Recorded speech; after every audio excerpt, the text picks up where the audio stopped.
Hello साथियों, नमस्कार। स्वागत करते हैं आप सभी का हिंदी के इस ज़बरदस्त पेडागोजी की क्लास में। तो दोस्तों, आज हम 15 प्रश्न करने वाले हैं। 10 मिनट में पेडागोजी के प्रश्न होंगे जो आपके सीटेट एग्ज़ाम में बहुत ही ज़्यादा हेल्प करेंगे। तो चलिए आज की क्लास को स्टार्ट करते हैं। आज का अपना पहला प्रश्न है कि उच्च प्राथमिक स्तर पर हिंदी भाषा शिक्षण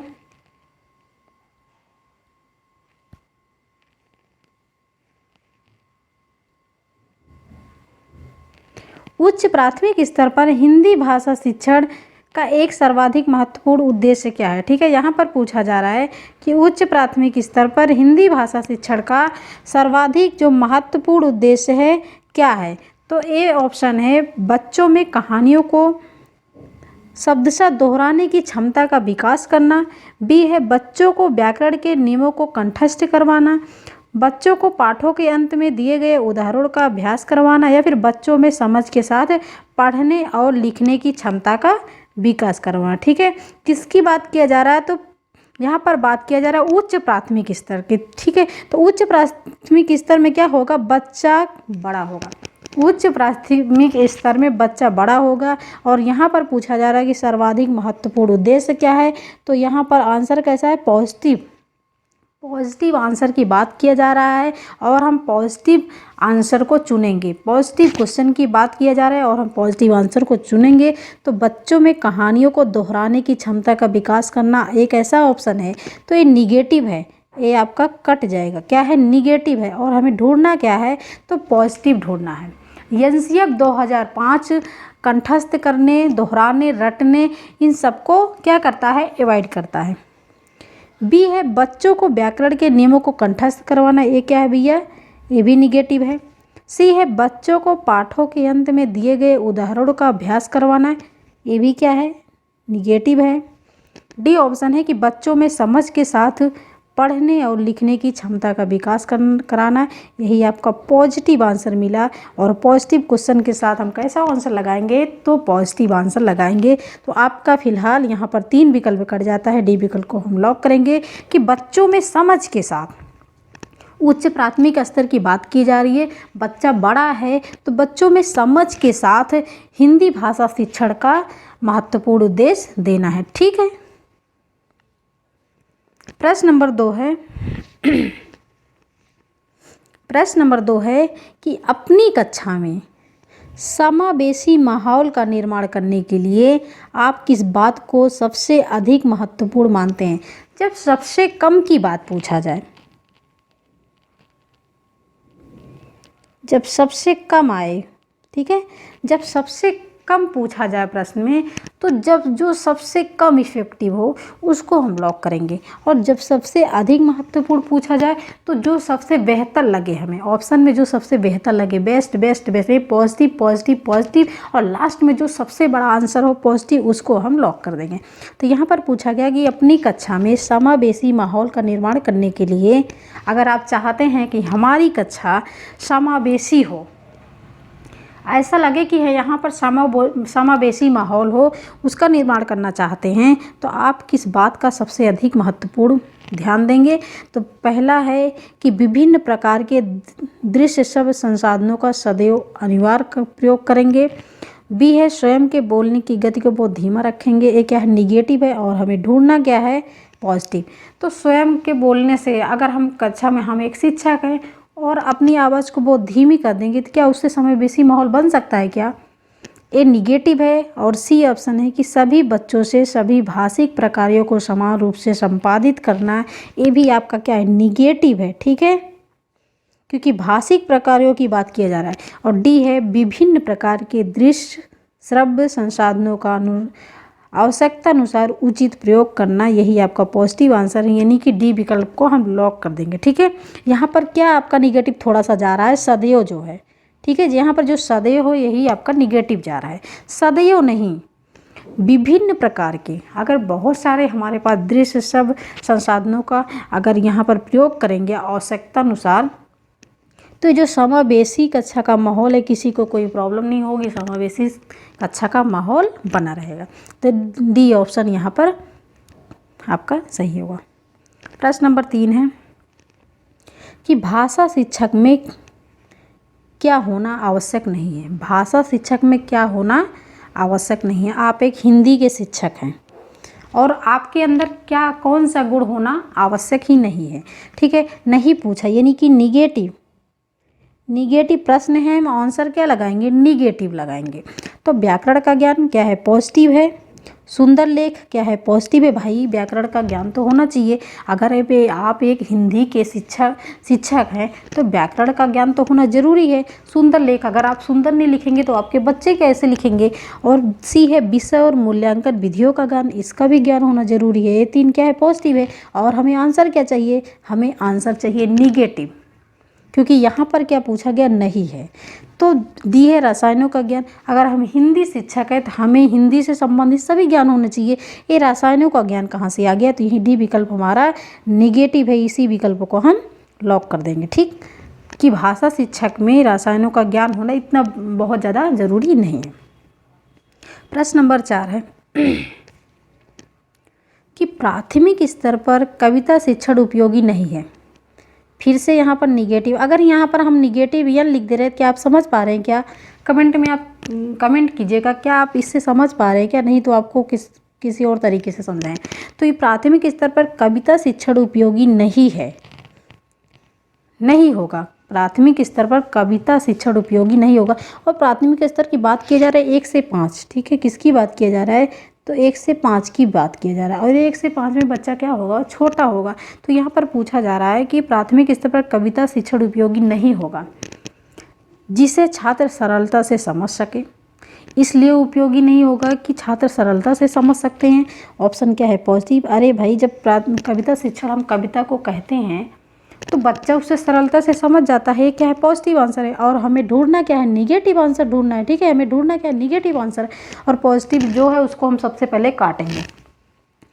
जो कविताएं छात्रों की सृजनशीलता को बढ़ाने वाली हों, ये आपका पॉजिटिव, ये भी पॉजिटिव। और जो कविताएं अंतर्राष्ट्रीय वादों से संबंधित हो, जिसमें नीति, हास्य, वीरता, देशभक्ति जैसी भावनाएं निहित हो।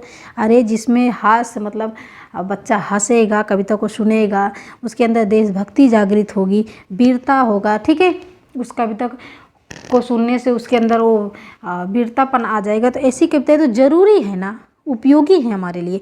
देखिए, छात्र हमारी बातों को सरलता से समझ सके, ये भी जरूरी है।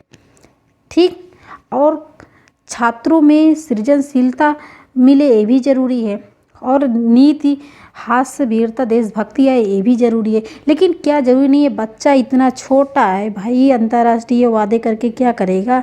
तो यहाँ पर सी विकल्प आपका यही सही हो जाएगा कि यही आपका निगेटिव आंसर है। और हमें निगेटिव ही आंसर ढूंढना है।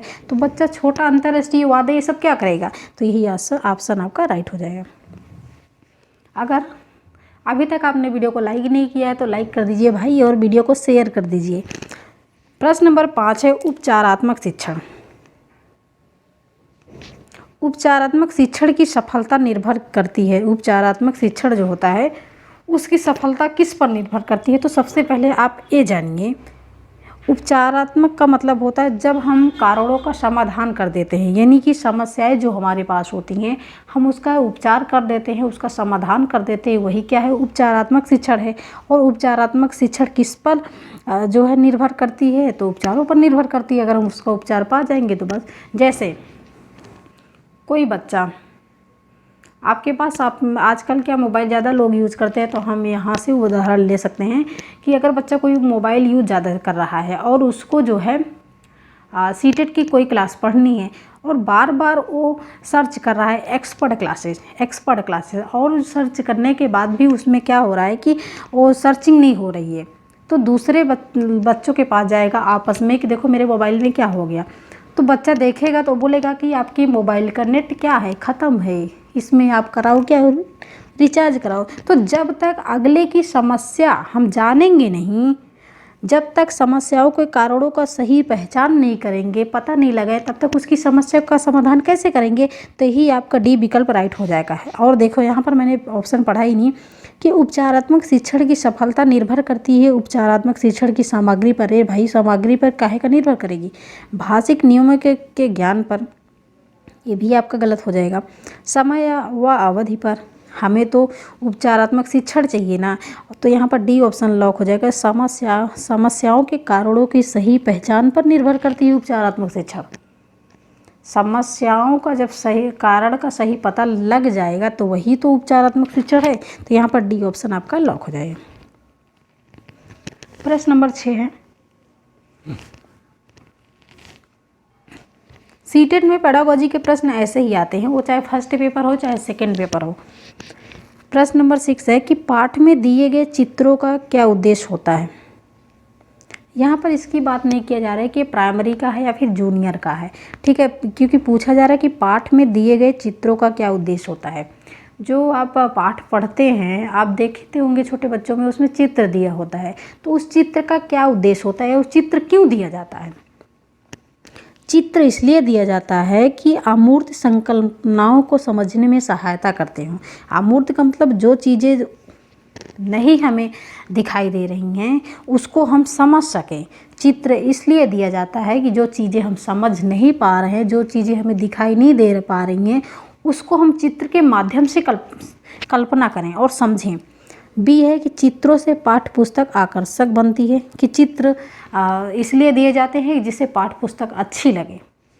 सी विकल्प है कि चित्र पाठ की शोभा बढ़ाते हैं, चित्र लग जाते हैं तो हमारा पाठ बड़ा सुंदर लगता है, ठीक है। या फिर डी है कि पाठ्य पुस्तक में चित्र देने का प्रचलन है, कि पाठ्य पुस्तक में चित्र देना जो है ऑप्शनल है, एकदम प्रचलन है कि नहीं इसको चित्र जो है पाठ्य पुस्तक में दो। तो ऐसा कुछ भी नहीं है। चित्र इसलिए दिया जाता है कि अमूर्त संकल्पनाओं को समझने में सहायता करता है। जो चीज़ें अमूर्त, जो चीज़ें हमें दिखाई नहीं दे रही हैं, हम उसको पढ़ते हैं, ठीक है, और पढ़ने से भी जब हमें समझ नहीं आता है, हम अगर पढ़ते हैं, बच्चा छोटा है अगर उस चीज़ को पढ़ रहा है और हमें जो है वो समझ नहीं आ रहा है, पढ़ने से उतना समझ नहीं आता, तो हम चित्र देख लेते हैं तो उसमें पता लग जाता है कि हाँ ये मम्मी अपने बेटे को खाना खिला रही है, मम्मी किताब लेके बेटे को स्कूल छोड़ने जा रही है, तो उससे क्या समझ आता है। तो चित्र इसलिए दिया जाता है। क्लियर। प्रश्न नंबर 7 है कि एनसीएफ 2005 बल देता है। एनसीएफ 2005 किस पर बल देता है। तो स्थानीय भाषा, विदेशी भाषा, कठिन भाषा या फिर कोई भी भाषा नहीं। ठीक, तो यहाँ पर आपका ए विकल्प लॉक हो जाएगा, स्थानीय भाषा, यानी कि मातृभाषा पर एनसीएफ 2005 बल देता है। स्थानीय भाषा, आप जिस स्थान पर रहते हैं वहीं की भाषा बोलिए, कोई दिक्कत नहीं है, उससे जो है बच्चा अच्छे से समझ पाएगा। प्रश्न नंबर 8 है कि प्राथमिक स्तर पर भाषा शिक्षण का मुख्य उद्देश्य है। प्राथमिक स्तर पर भाषा शिक्षण का क्या मुख्य उद्देश्य है। आंसर हमें क्या ढूंढना है, पॉजिटिव आंसर ढूंढना है। कविता कहानी पढ़ाना। प्राथमिक स्तर पर भाषा शिक्षण का मुख्य उद्देश्य है कि कविता कहानी पढ़ाना, कविता कहानी सुनाना, या फिर सुनना, बोलना, पढ़ना, लिखना कौशलों का विकास, या फिर भाषा के नियम समझना। तो देखिए इसमें आपका सब आ जाता है। कविता कहानी पढ़ाना, क्या यही भाषा शिक्षण का मुख्य उद्देश्य है। तो यहाँ पर देखो पॉजिटिव आंसर सब है, लेकिन हमें सबसे पॉजिटिव, क्योंकि मुख्य उद्देश्य पूछा गया, तो जो सबसे ज़्यादा पॉजिटिव हो उस आंसर को हम टिक करेंगे। तो यहाँ पर है सुनना, बोलना, पढ़ना, लिखना। तो यहाँ पर कविता अगर कोई बोल रहा है तो आप उसको सुनेंगे, कविता लिखेंगे भी, सुनेंगे भी। कहानी कोई जो है आपको सुना रहा है तो सुनेंगे भी, कहानी को लिख भी सकते हैं। पढ़ना पढ़ाना करेंगे, पढ़ेंगे और पढ़ाएंगे। लेकिन जो सबसे ज़्यादा इम्पॉर्टेंट है वो है सुनना, बोलना, पढ़ना, लिखना। ये अगर चारों कौशल का ज्ञान हो जाएगा तो उससे आप सुन भी पाएंगे, बोल भी पाएंगे, पढ़ भी पाएंगे और लिख भी पाएंगे। तो जो आप याद कर लो, शुभोपाली। ठीक है, क्या याद करोगे, शुभोपाली। शुभोपाली याद कर लो, ये सब याद हो जाएगा। सुनना, बोलना, पढ़ना, लिखना, ये चार आपके क्या हैं, कौशल हैं। ये चार आपके क्या हैं, तो कौशल हैं। शुभोपाली, सुनना, बोलना, पढ़ना और लिखना। क्लियर। बाकी आपके ये ऑप्शन, ये सारे ऑप्शन क्या हो जाएंगे, तो ये सारे ऑप्शन आपके कट जाएंगे। प्रश्न नंबर 9 है कि हिंदी भाषा शिक्षक का दायित्व है। अगर आप एक हिंदी भाषा के शिक्षक हैं, अगर आप हिंदी के शिक्षक हैं तो आपका क्या दायित्व बनता है। पाठ्य पुस्तक पढ़ाना, क्या आप और पाठ्य पुस्तक को जल्दी से समाप्त करना, भाषा प्रयोग के अवसर जुटाना, या फिर भाषा की परीक्षा लेना। अगर आप हिंदी के शिक्षक हैं तो आपका क्या यही दायित्व बनता है कि पाठ्य पुस्तक पढ़ाना, बस क्लास में आए जल्दी से जो है बुक निकालो, बुक पढ़ाए और चले गए? क्या यही दायित्व बनता है? नहीं ना। बी है कि पाठ्यक्रम को जल्दी से समाप्त करना। अगर पाठ में आपके 15 लेसन हैं तो बस हमें इसको कितने दिन में ख़त्म करना है? 15 दिन में ख़त्म कर देते हैं। उसके बाद आएंगे, कुर्सी पे आराम से बैठेंगे। यही है क्या? यही है क्या? नहीं है ना, तो ये भी आपका ऑप्शन कट जाएगा। भाषा की परीक्षा लेना है। आप हिंदी भाषा पढ़ाते हैं, बस हमें इसकी परीक्षा लेना है।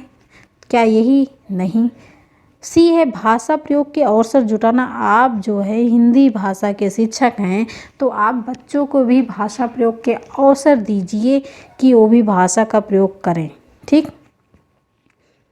एनसीएफ 2005 जो है वो अवसर देना, अगर आपको कहीं मिल जाए प्रोत्साहित करना, अवसर देना, तो आपका समझ लीजिए पॉजिटिव आंसर है। प्रश्न नंबर 10 है, आपकी कक्षा में कुछ बच्चे लिखते समय वर्तनी की त्रुटियां करते हैं। सिंपल सी बात है, बच्चे अगर छोटे हों बड़े हों, कुछ लिखते समय वर्तनी की त्रुटियां करते हैं। आप क्या करेंगे? आप एक शिक्षक होने के नाते क्या करेंगे? बच्चों को उनकी गलती के लिए डांटेंगे। मैंने पहले ही क्लास में आपको बताया कि बच्चे एनसीएफ 2005 के अनुसार समझ लीजिए बच्चा क्या है भैया? बच्चा है भगवान। उसको सिर्फ हमें पूजना है, डांटना मारना पीटना कुछ नहीं है। तो बच्चों को उनकी गलती के लिए डांटेंगे, ये आपका ऑप्शन कट जाता है। बी है बच्चों को लिखित भाषा का समृद्ध परिवेश देंगे। सी है बच्चों की त्रुटि पे लाल घेरा लगाएंगे। ये आपने ये कैसे कर दिया? आपने ये कैसे कर दिया? इसको हम लाल घेरा लगा देंगे, लाल पेन से घेरा कर देंगे। इतनी गलती आपने 20-25 त्रुटियां की हैं। ठीक, ताकि वो उन्हें देख सके घेरा, वो देख सके लाल घेरा, और वो बेचारा सोच सके कि नहीं ये तो हमने बहुत ज़्यादा गिल्टी फील करे कि हम तो बहुत सारी गलती की है। ठीक है। या फिर उन त्रुटिपूर्व शब्दों के सही रूप को 20 बार लिखने के लिए कहेंगे। ऐसा करेंगे क्या? तो ये भी आंसर आपका कट जाएगा। तो मैंने बताया कि बच्चा क्या है? भगवान है। हमेशा उसको पॉजिटिव में लेना है, बच्चा को कुछ नहीं करना है। तो बच्चों को लिखित भाषा का समृद्ध परिवेश देंगे। बच्चों को ऐसा परिवेश देंगे कि जिससे वो त्रुटि ना करे। ठीक है, ऐसा परिवेश देंगे कि जिससे वो त्रुटि ना करे। अगर 2 बच्चे ठीक ठाक हैं, त्रुटि नहीं करते, आप उनके साथ बैठाओगे, उनको डांटोगे नहीं, मारोगे नहीं, उनको अच्छे से समझाओगे तो वो त्रुटि नहीं करेंगे। क्लियर। प्रश्न नंबर 11 है कि प्राथमिक स्तर पर भाषाई विकास के लिए क्या करना चाहिए? प्राथमिक स्तर 1 से 5 की बात की जा रही है। प्राथमिक स्तर पर आप चाहते हैं कि भाषा का विकास हो, उसके लिए क्या करेंगे? गीत गाएंगे, कविताओं का प्रयोग करना चाहिए। गीत गाएंगे, कविताओं का प्रयोग करने के लिए कहेंगे। रोचक कहानियों का प्रयोग करना चाहिए। जो कहानियाँ मुझे अच्छी लगे उसका प्रयोग करो, उससे भाषा का विकास अच्छा होगा। क्या ऐसा करेंगे? होगा क्या? या फिर भाषा प्रयोग के अधिकाधिक अवसर प्रदान करना चाहिए। अगर भाषा प्रयोग के अधिक से अधिक भाषा प्रयोग के अधिक से अधिक अवसर प्रदान करेंगे तो उससे जो है भाषाई विकास होगा, उससे बच्चों में भाषाई विकास होगा। ठीक। प्रश्न नंबर 12 है, निम्नलिखित में से कौन सा भाषाई कौशलों के विकास में सहायक है? भाषाई कौशल के विकास में सहायक है, ऐसा कौन सा ऑप्शन है? तो अधिक से अधिक भाषा को सुनना। बी है अधिक से अधिक पाठ्य पुस्तकों का प्रयोग। सी है अधिक से अधिक मूल्यांकन करना। डी है इसमें से सभी। ठीक है। तो जैसे आजकल आप देख रहे हैं इंग्लिश मीडियम के बच्चों को इतना सारा, जितना बड़ा बच्चा नहीं होता, 3 साल का बच्चा होगा तो 20 किताबें दे देंगे। ठीक है। तो अधिक से अधिक पाठ्य पुस्तकों का प्रयोग करना, ये आपका कट जाएगा। बच्चों पे बोझ नहीं डालना भाई, बच्चों पे क्या नहीं करना? बोझ नहीं डालना। ये एनसीएफ इस चीज़ को नकारता है कि बच्चों को पे बोझ नहीं डालना है। जितने बड़े बच्चे नहीं हो उससे ज़्यादा वो किताबें लेके बैग टांग के से जाते हैं। अधिक से अधिक मूल्यांकन क्या करेंगे आप? अधिक से अधिक मूल्यांकन करेंगे एक ही चीज़ का, ये भी आपका कट जाएगा। ये तो कट ही गया। ए विकल्प है कि अधिक से अधिक भाषा को सुनना, यही आपका पॉजिटिव आंसर है। ठीक।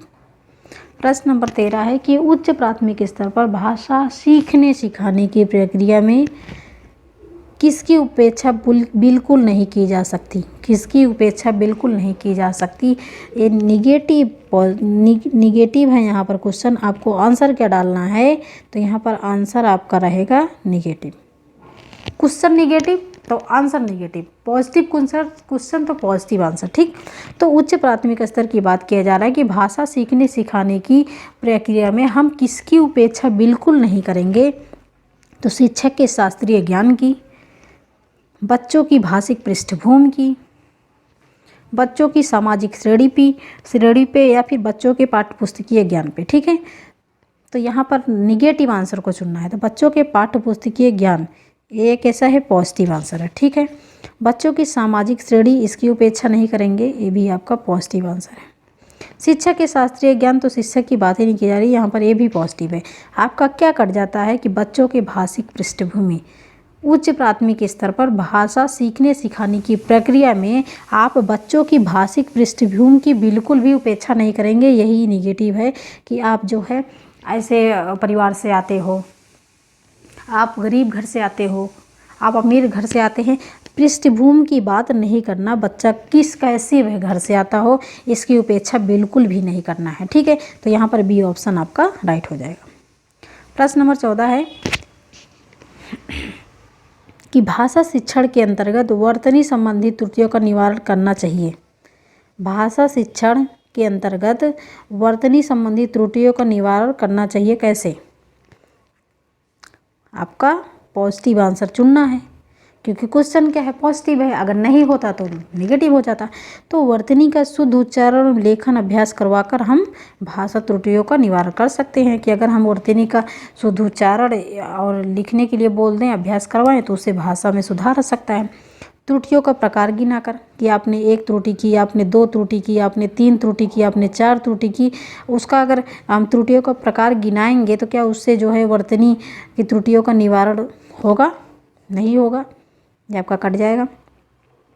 वर्तनी के बारे में कुछ बातें बताकर कि आपने बहुत बड़ी गलती कर दी, कि ये वर्तनी आपने गलत लिखा, ये भी आपका निगेटिव है, भी कट जाएगा।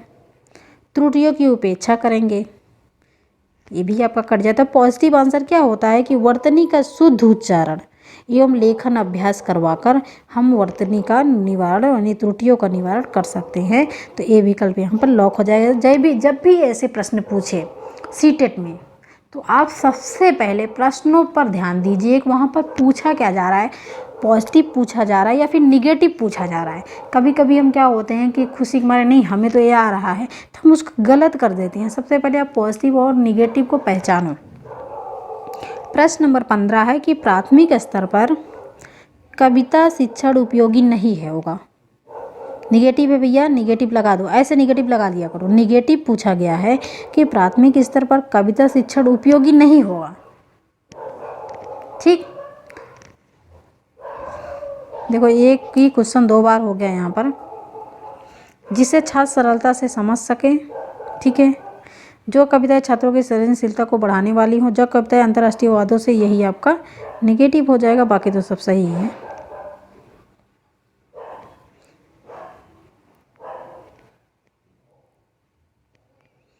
प्रश्नों को ध्यान से समझा करो। जैसे पूछा कि प्राथमिक स्तर पर कविता शिक्षण उपयोगी नहीं होगा, तो ऐसा कौन सा विकल्प है कि जो प्राथमिक स्तर पर कविता शिक्षण के लिए उपयोगी नहीं है, ऐसे समझा करो आप। तो ये थे आज के 15 प्रश्न। तो दोस्तों आपको वीडियो कैसी लगी? अगर अच्छी लगी तो लाइक करना। अगर आप वीडियो को पहली बार वॉच कर रहे हैं और वीडियो आपको अच्छी लग रही है तो चैनल को सब्सक्राइब और वीडियो को शेयर जरूर करना। Thanks for watching video. This is Sadhana Tyagi's, expert classes.